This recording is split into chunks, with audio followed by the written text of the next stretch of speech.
All right then. Well, hi everyone, and thank you very much for watching today. Today I have a very, very special guest, and I'm honestly super pumped for this one, Mr. Andy Bakewell, who is doing a lot in the world of bare knuckle boxing and martial arts and fighting in general. He is the co-founder of Ragnarok Bare Knuckle Fighting, managing director of the Bare Fist Association, co-owner of Viking Promotions, co-owner of Anarchy Martial Arts, formerly involved in the World Bare Fist Boxing and has also competed extensively in multiple fighting styles, including winning the British Light Heavyweight Lethweight Championship, English Cruiserweight Lethweight Championship, he's English Thai boxing champion, Judo K1 middleweight champion, also competed in professional bare knuckle boxing, unlicensed boxing, amateur MMA. This man is an absolute superstar in the fight game, and I'm honored to have him on the show. So obviously, Andy, talk about your third person there, mate. But thank you very much for coming on the show. Yeah, thanks for having me on, mate. Yeah, I appreciate it. Absolute pleasure, mate. I've been excited about this one for a while. You've done a lot. Now, have I missed anything there with those listed titles and all that? Uh, no, that's pretty much covered it all. That. No, yeah, yeah. Oh, you can remember. That is something that's the way to be. That is the way to be. Oh, and I should have said, obviously, you're also a personal trainer and coach as well, I believe. So, Yeah. I'm a Star boxing coach as a day job. Well, one of many. one of many, and we'll get into all that today. So I do want to touch on obviously where you're at right now because Ragnarok is preparing for obviously your first show in August the 21st. Super exciting show, some amazing talent on there, and obviously you're still doing things with obviously the Bare Fist Boxing Association. When I look on your Facebook, you're constantly matching fights. I see these fights coming through.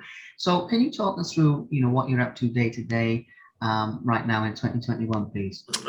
At the minute, pretty much all my time is going into Ragnarok, taking off over in Norway, along with at the same time I'm trying to get the BFBA 10% Total Line Fight Series show going.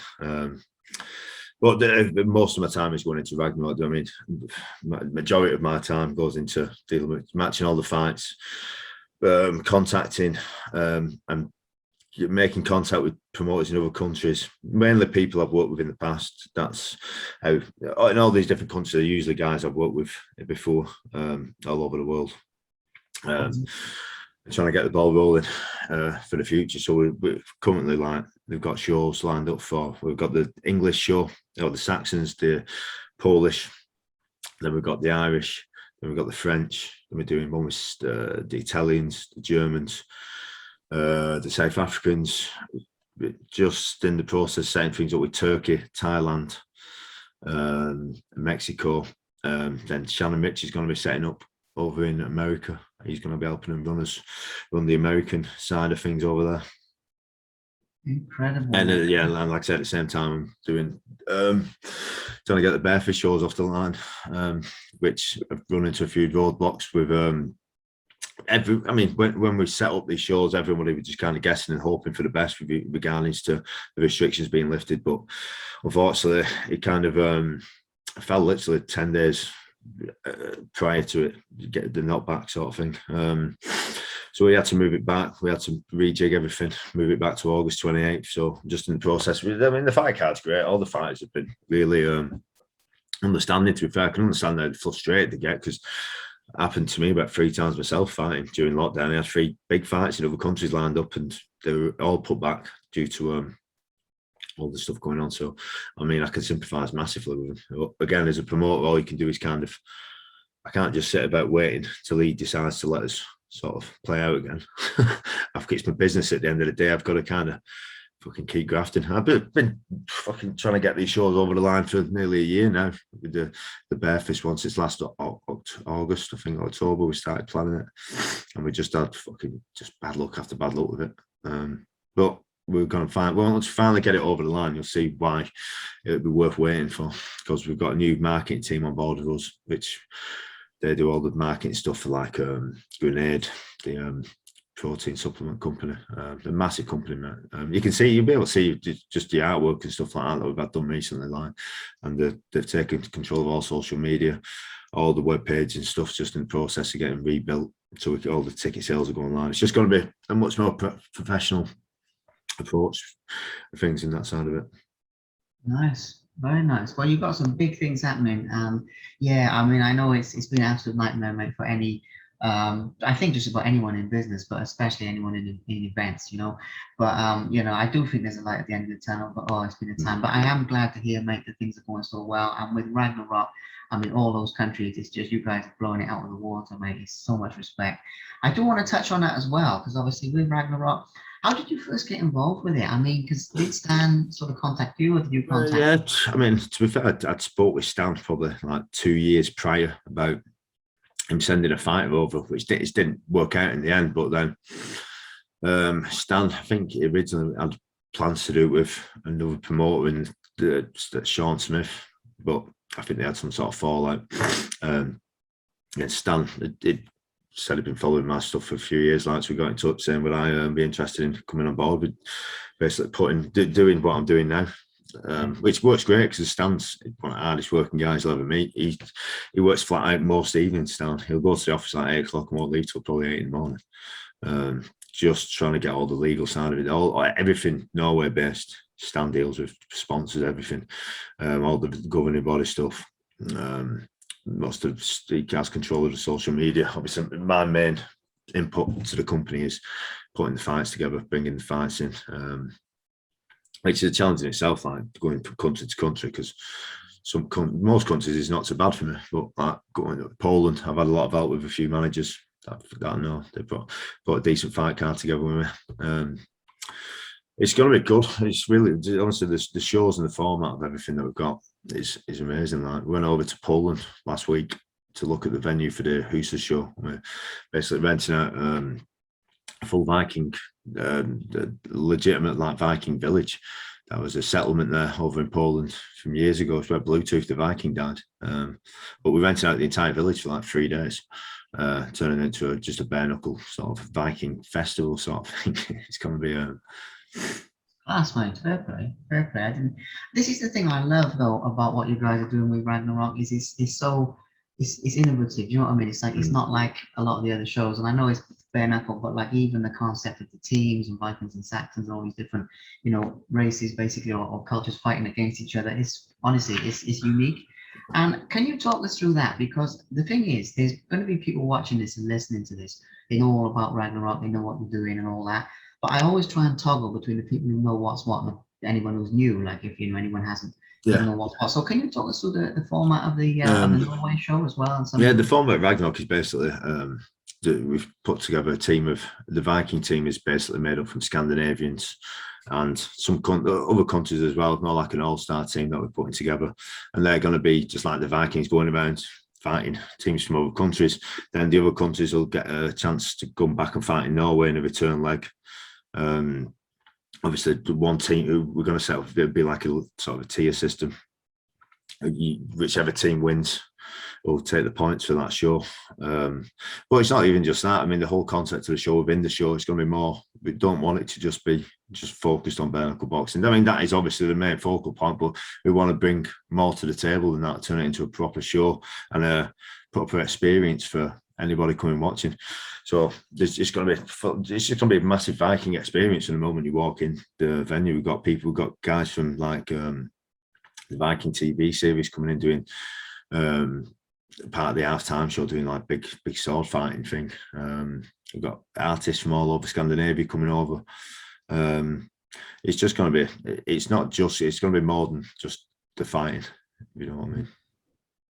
That's mate, absolutely amazing. Well, obviously we've got a big supporter here in the UK, but it's good to give a shout out to everything you know you guys are doing. It's incredible. Now, obviously, before we get into your fighting career and everything you've accomplished, which is a lot.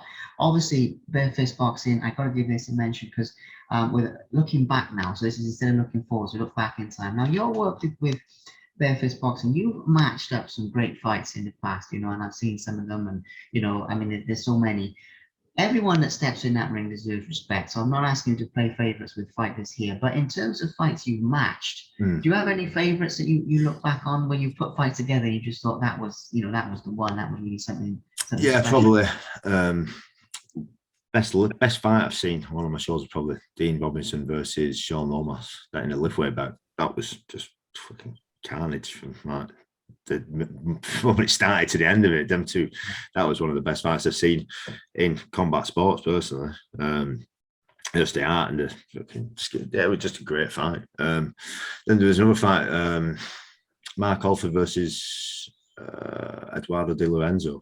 I mean, Eduardo only fought once, then he had to retire because he had some sort of some problems. But that again was an absolute corker of a fight. Both lads, I think, got put down twice each, and it just a war from start to finish. I mean, there's been countless fights I could put there too that pop up into the top of my head. Yeah, I mean, there's bound to be more than you can remember. And like I say, every fighter they deserve respect, but it's just because you've matched so many, it's good to give a little mention. Yeah, just a few sneaky ones as well that you wouldn't even expect. I think Warren Rennie versus Ryan O'Neill, and they're proper two novice lads, and they're just the art they shown. It was just a great fight to watch. There's been countless others. We've got great fighters on the show over the years. I don't mean to leave anyone out. Like, no, you don't leave anyone out. That's why I sort of give that the context that they all deserve respect. But so another thing here is obviously you matchmake these fighters, and you find a lot of great talent, and you sort of match people up. Now, can you tell early on a fighter that's going to do well in their career, if you get where I'm coming from? Because obviously you train and coach people as well, or do you have to see them, have a few fights or do a bit of training first, or can you? Yeah, I mean, to be fair, I mean, you can use to tell if somebody's got that quit in them. When you become a trainer with us, I've always come from gyms which they're pretty brutal places, and they're brutal for a reason. They're trying to make you quit in the gym rather than in the ring. Because if you quit doing some sort of hard training, you're definitely going to quit in the ring. Yeah. So that's why you kind of get put. You've got to get comfortable in that sort of uncomfortable sort of place. Because when you train like that day in day out, it's when you're fighting, and you're going to be in that place at some point in the fight. So you just got to be used to being there. And the ones who don't push themselves into that sort of uncomfortable places, it shows, because as soon as it gets a little bit difficult, they just quit because they don't know what they're capable of. But yeah, you can kind of tell. I've got a good eye for. Obviously, I've done it for years. I know the lads who talk like sort of full of shit, and I know the lads who are proper. I mean, regardless of skill levels, especially in bare knuckle boxing, I think it's more to do with heart. We're the most skillful fighter in the world, but if you've got that quit in you, you're not going to go too far. Yeah. Again, it's a good insight, and it's a good insight that the fans don't always see. People in the fight game, like you and me, we see it, but people on the outside they don't see. So it's a good highlight. So another thing here, the last thing before we get into your fighting career, which I'm sort of itching to get into because there's some wicked stuff there, is obviously what was it initially that inspired you to move from just competing into sort of these administrative roles or matchmaking or this type of thing, with these different organizations? Progression? Well, I was still fighting then. I bumped into a mate of mine, Stephen Wiggins. I trained me years ago. He's a professional, top level MMA fighter, Wiggy, and he'd just been handed down a gym called Anarchy Martial Arts for one of our old coaches, Trevor Roberts. And Wiggy just asked me to come on board and start running the place with him up there. So I started doing that with him. Then from there, now Anwar, a lad who used to box me years ago, he's an ex-pro boxer. He used to go fight with the Travellers in like the 80s now. He's run as they come now. He just got in touch saying he'd obviously seen the BKB shows and the UBKB shows, and just said, do you fancy setting up something up? Was if you get all the fighters in, I'll deal with everything else. And we just ran with it. I'd never done any. That was like, I'd never even had any sort of thoughts of promoting at the time. I just thought, I had a look at it. I'd obviously seen a bit of the bare knuckle stuff. This was like 4 or 5 years ago, and it was obviously interesting to me because I'd always been in sort of like brutal combat sports like Thai boxing, MMA. So it massively interesting to me. So I just had a go of it and basically contacted everybody I'd ever met in combat sports and tried blagging him to fight. But I mean, at the time, there was like venues weren't letting us basically use the venues because as soon as they heard of bare knuckle boxing, even though it's legal, as soon as they heard the word bare knuckle boxing, they just didn't want to be associated with it. We had our pants pulled down a few weeks before, a few times with venues. The first one ended up in a car park. I mean, it wasn't intentionally in a car park. It was just we had nowhere else to go at the end, and it was summer. So this was our first show, so we put it in there, trying it like a normal show, and it turned out to be a great show. Then the next couple after that, we struggled with venues that much. We ended up like renting out abandoned warehouses. And what we do is set them up like illegal raves sort of thing, do you know? And we wouldn't even tell any of the fighters where the show was until the day of the show. Kind of added to that sort of moody underground feeling to it. But they were brilliant shows, man. You turn up at like a legal rave with a bare knuckle boxing ring in the middle of it.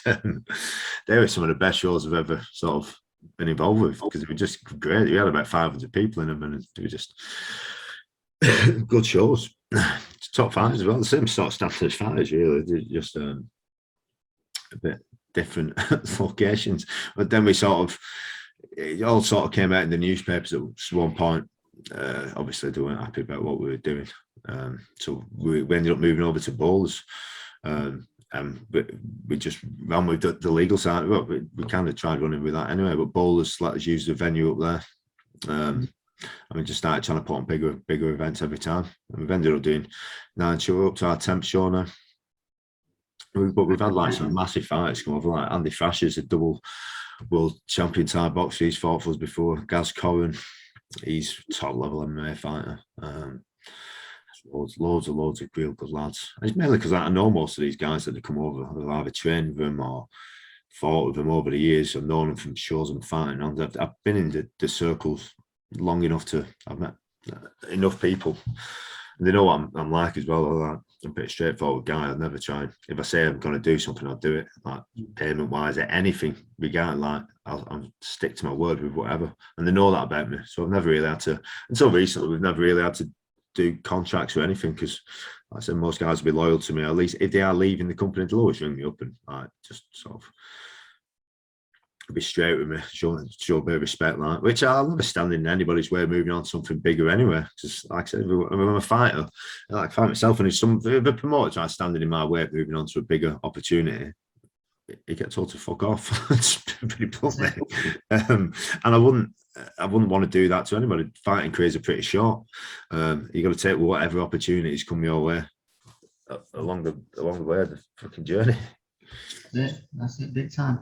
Well, again, champ, it's a cracking insight there, and it's amazing how much it's grown as well. Bare knuckle boxing from these moody underground ones to where it is now on the main stage, mainstream. New fans coming in every day, new fighters coming in every day. And that's the other thing, being in the fight game. It's like this. Everyone wants a piece of it now. I mean, it's like when I talk to guys with this MMA or kickboxing or whatever, they all want to jump on board, and it's amazing how it's grown. And that's not a question. That's just me being happy because I love the sport, So let's talk about your own career, because obviously you've done a lot with fighting so far. I know there's more to come.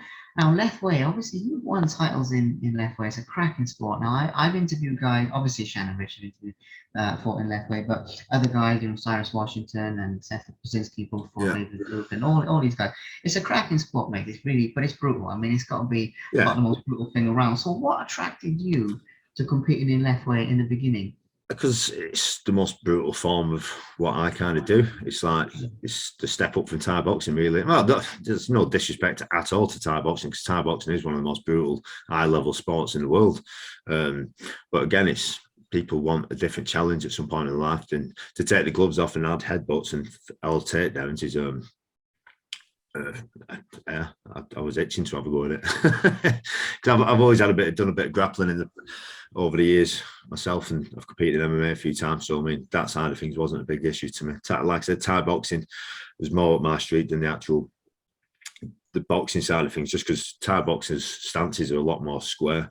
So when you try putting a Thai boxer into a sort of a bare knuckle boxing fight, they're always going to be too squared up. Even if they sort of try and adapt the footwork to it, they'll have done Thai boxing for 15 years, 10 years. Then they'll spend a year doing boxing, and there'll always be flaws in what they're doing. Like who was it? I forgot who it was. Who fought Sean George at BKB? I forgot who it was. A top level Thai boxer went and fought there, and he got knocked out in a world title fight in about 30 seconds. It's just a lot of it down to being too square. Yeah, it is. It's fascinating with how the styles match up. And as soon as you mentioned headbutts there as well, I've got to talk about that, because that's obviously one of the cool things about left way. What do you think of how that changes a fight compared to moving over from Thai boxing To be to fair, I left way? don't.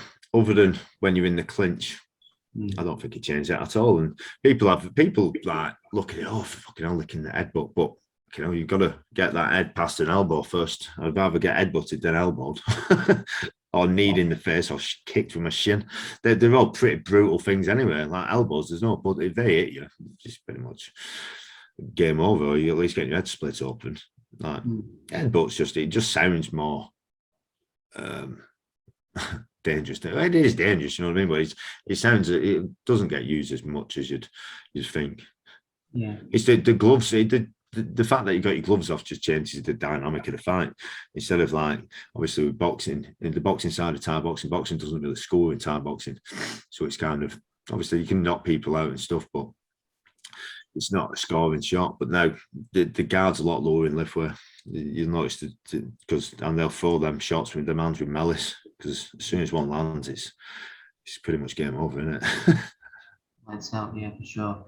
Yeah, so again, fantastic insight. And I knew that would be a good answer, but obviously, given everything you've accomplished, it's a great answer. Now, just looking through these bullet points, your career, obviously, you've won titles in left way and you've accomplished some big things, as I mentioned at the beginning. What is your proudest moment of specifically of your left way career? When you look back on it. Left way career was, I don't know, I had a few fights with left way. I mean, I've tried what I could accomplish, but I mean, in my fight career was probably. I mean, I stopped fighting when I was like 26. I was being a bit of a naughty lad. I just got sent on holiday for a little bit. Then I come out of life weren't going great. Then I sort of come out of retirement. I never had any belts or anything back then. I was like 12 wins, 4 losses.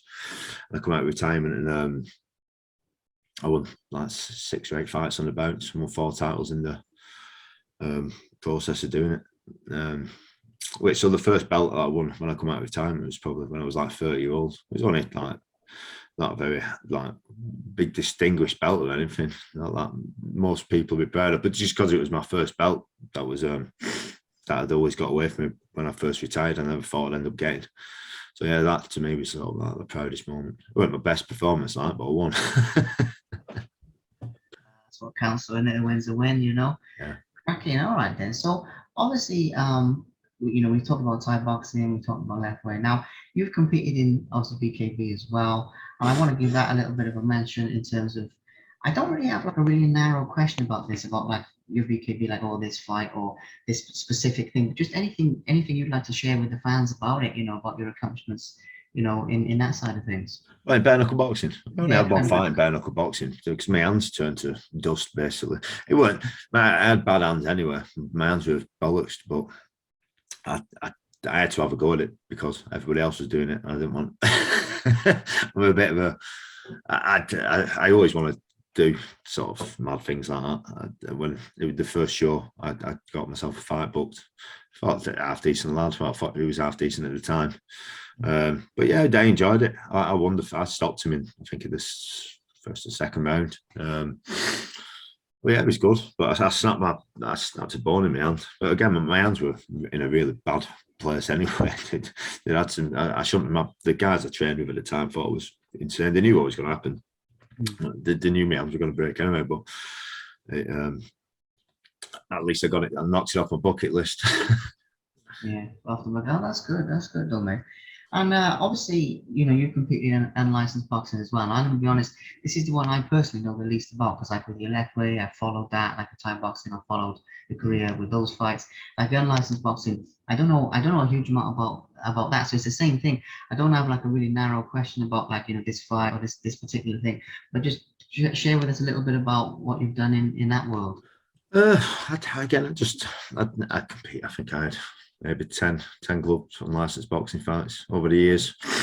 But I used to just do them just because I just enjoyed fighting. If I didn't have anything booked Thai boxing wise, I've been at the gym for a bit. I used to just think, so I was a bit out of shape. I'd take just an unlicensed boxing fight just to kind of get a bit of ring rust off before I went back into the timing. Not that any disrespect to the unlicensed boxing world, it just wasn't my scene because I was a Thai boxer. But if there was a show that was doing it and I wanted to fight on it, I'd get stuck in because I knew most of the guys promoting stuff around the areas around here. So I still enjoyed it. They were good to be part of. I had a good time doing it. I used to travel to some different towns every now and again fighting. But yeah, there was anything I used to focus on majorly. Like it was just an addition to what I was doing at the time. But I've always focused on mainly. I might only ever consider my actual fight record is my pro record of like Thai boxing, Lithuanian K1. I don't really. The other ones I just kind of did because I enjoyed doing them. Yeah, it makes sense. So we're getting to a couple of other things now about anarchy and about a few other bits and pieces. But one of the last fight questions I got for you though, champ, is obviously I do want to give this a mention. Obviously, winning the English Thai boxing title as well, and it's seen as you're very passionate about Thai boxing and you coach it and all that sort of thing. And I know obviously you've won this K1 title as well, and then the MMA and all this other stuff. But the Thai boxing, I can really feel the passion that you have for it. So let's talk a little bit about that. How it felt basically to win that title, the English Thai boxing title. What goes through your mind when you win a belt like that. Yeah, it was. Again, it wasn't a massive title that I won. It was just a golden belt title. But to everybody, I'm not asked what everybody else thinks about the belt. It was, to me, it was finally got a belt won. I was fighting a pretty young up and coming fighter as well. They stood in it to the fight like last sort of a week's notice, and I knew their coach, so they obviously thought they could. They thought they could beat me. And he was a strong kid, to be fair. He was a fucking tough lad. It was a good fight. He was a real tough lad. But yeah, I did. I really enjoyed that. It was a big weight off my chest once I finally got belt behind me. Oh, well, big respect on that, champ. Honestly, you've accomplished a lot, and I know there's more to come as well. Because, am I correct in saying obviously you're still fighting now and you're still very active yourself personally? Well, I was meant to be fighting in September, but unfortunately, I'm that busy at the minute. I mean, if I'm fighting, I need to be training like 12 hours a week. And at the minute, I'm struggling to get 3, 4 in. I spoke to the promoter of the show I was supposed to fight on. Straight I told him exactly where I was up to. I just said, I just got as much as I try. Mm-hmm. I mean, I'm working at the minute from like pretty much the moment I get up at 7 in the morning till the moment I go to bed, like 10, 11 at night. My missus has to tell me, she has to just say, she hates how much you work. If it worked to me, I'd not stop all day because there's always something I can be doing. As you can imagine, because there's like at the minute I'm doing like, I've got 2 shows in August, then we've got the Poland show in October, then I've got BFBA Burnley or Lancashire in September, which I'm going to sort out Sunday. Then we've got the Battles of Four tournament coming up that we're going to start planning. The Vikings versus the Celt show in December. Then I've got another BFBA show in October, then November with that. The BFBA shows will be every month and pretty much the same with the Ragnarok show. So, and at the same time, at the minute, until sort of the ball starts rolling with the shows and the money starts coming in, I'm working as much as I can up at the gym just to bring money into the house. So I'm working like a full-time job and sort of doing all this stuff for 2 big shows as well. So along with my 18-month-old son causing me chaos. Yes, yeah. Well, it's all good things, champ. It's a nice problem to have being too busy, but it's I feel you on that. I know what it is because obviously, I run 2 businesses myself, and I know I do feel you on that. I can imagine, mate. So another thing here is obviously I want to touch on your coaching and all that as we're talking about that because obviously you give back, with personal training and with obviously coaching Thai boxing. And I know at Anarchy I think there's a number of martial arts you guys cover. But what does it mean to you to sort of give back to the next generation, the young guns, the young fighters coming up now and all that sort of thing? Yeah, do you know what? I'm really enjoying it now. I used to struggle teaching, to be fair. I've grown into it over the last few years. Obviously, I'm edging towards sort of, I don't really have the time to fight myself anymore now, all the commitment. So it's good to have. I mean, I've got a real talented young lad at the gym now, Thai boxing lad, a kid called Jack Halliday. He's an absolute beast. He's 15-year-old and he fights with grown men. You know what I mean? He's like his proper special talent. And it's good to be able to sort of instead of focusing on yourself now, sort of look and thinking, right, I've better put some time into the up and coming lads. Like his dad fights him and his dad train together every day. And they're both top lads, and I'd rather just put a bit of time into them now instead of focusing on myself of it's good that I can finally kind of let go of the fighting side of thing. I think I've got to let go of it at some point, as much as I love it. I can't do everything, you know what I mean? It's but yeah, I look forward to actually getting these guys fighting. Once we get the opportunity to actually get them out there fighting again, it's I can't wait to get travelling about with the young up and coming fighters in the gym and stuff. We've got an MMA show in September, which Wiggy's putting together for the gym. Load of top young MMA fighters at our gym as well. Wiggy teaches all the boxing, the wrestling side of things, the grappling side of it. We've got a real good base of MMA fighters now. Yeah, so it's great. It's great that we've got loads of different things. We've got like loads of boxing lads up there, loads of Thai boxing lads, and loads of the MMA lads. Then we've got a separate side to the gym called Warrior Strength Gym.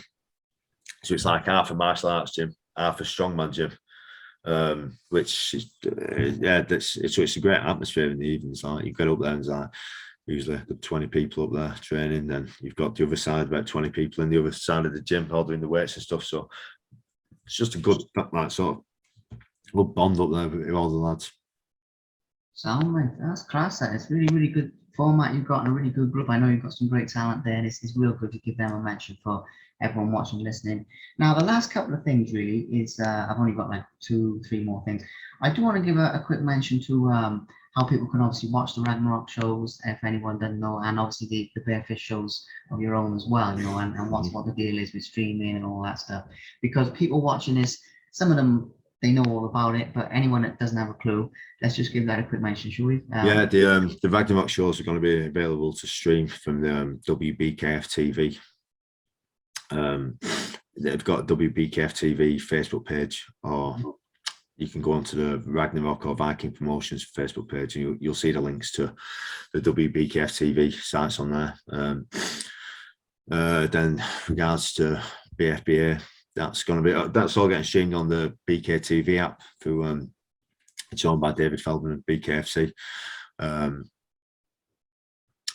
Yeah, that'll be going out on that. Hopefully, we've got a deal in place where every show pretty much is going to be going out through their app under the Total Line Fight Series banner. Hopefully, I think David's coming over to watch the show on August 28th. Yeah, that's the plan anyway. Obviously, things keep getting moved back and changed around, and it's just not an ideal time to plan anything, especially travel-wise. Yeah, he's kind of using the BFBA shows to sort of scout talent from Britain to take over to BKFC over in America, which we're more than happy to do. You know what I mean? It's a much big. They are the biggest show in the world at the minute. I don't think anybody's going to catch up with them, not in the format they're doing. Obviously, I think Ragnarok's got just as much chance of getting to the same size, but I just don't think it's the same format. I think we're kind of a unique a show. We're selling something completely different. The BKFC have gone down the route of emulating the UFC, and they're doing an absolute cracking job at it. Because I watched the last show they did, and that was some brilliant fights on. People really started buying into the characters and stuff that were up there. A lot of the UFC lads are drip feeding over. Paige Van Zandt, and you've got Diego Sanchez is going over there. It's just great to see. It's like watching the early days of UFC. Yeah. I don't think anybody ever catch them. You can't compete with that now. I think they're too far ahead in the sort of format they're doing, like I said. But yeah, we're more than happy to work with them over here in Britain. So fantastic. Well, the last thing I got, champ, is obviously, you know, a shout out to your supporters. Now, this is one that I love to ask because obviously no man's an island and all that stuff, and you're doing incredible work. Stan's doing incredible work. Shout out, by the way, Stan, if you're watching this. I've got a lot of respect for that guy. But in general, I mean, I'd like you to just give a shout out to anyone that you'd like to mention. It's probably too many people, but anyone that supported you, helped you. You know, what would you say to them if they're sort of watching this? Or yeah, appreciate everybody who's always supported me over the years, doing anything I've been doing, whether it's been fighting, supported me up at the gym, come to the shows, anything like that. Loads of people just backing us and just bits of help, like from Wiggy, who's always been like, you know, he's done loads of shit for me over the years, like a brother to me. Nav Anwar, Stan, obviously my missus, Charlie Stone. Parents, family, everybody, you know what I mean? There's a lot of people who've helped me out over the years. It's good though. It's good because I just like to give them a mention just out of respect for Yeah. people Great behind to the scenes and all that. And I also will say, by the way, just for anyone watching this, listening to this, any fighters that want to compete, whether it's for Bare Fist, whether it's for Ragnarok, mm. you know, contact Andy as well. He's on Facebook, he's on Instagram. You know, I mean, I'm right in saying that, and they can just hit you Yeah, up. mate, just anybody just contact me directly if you want to compete in any of the shows, like any British fighters want to sort of get on board with what we're doing over in BFBA. Drop us a message. Anybody from anywhere in the world, if you see one of the countries popping up that we're doing a show with, and you're interested, say like the English show's booked, Poland show's nearly fully booked. If you're a Polish lad, you want to get in, or woman, you want to get involved, just drop us a message. I think we've got the Battles of Four tournament that I'm going to start marching for. That's going to be a I think around 85 kilogram weight limit tournament, 8-man tournament. We've got some real high level lads coming in. I think there's a decent. We'll release it in the next few days exactly how much money's going to be online, but it'll be a decent paycheck for the winner of that tournament. I think that possibly in November time. Then we've got the Irish show going on in December. So if you're interested in any of them events, just drop us a message and I'll see what I can do about getting you on. Fantastic. Well, champ, I mean, we've talked about a lot of stuff. It's been really, really good. I'm glad we got to cover so much stuff of obviously your career, you know, the amazing work you're doing, promoting, matchmaking, all that stuff. So, I mean, the last thing for me to say is obviously big respect for coming on, and I appreciate your time. You know, I Yeah, really thanks for having me on, mate. I appreciate you giving me the time to have a chat. yeah, my pleasure. Thank you very much for watching. Please subscribe to the Simply Inspired YouTube channel, and there'll be more videos coming soon.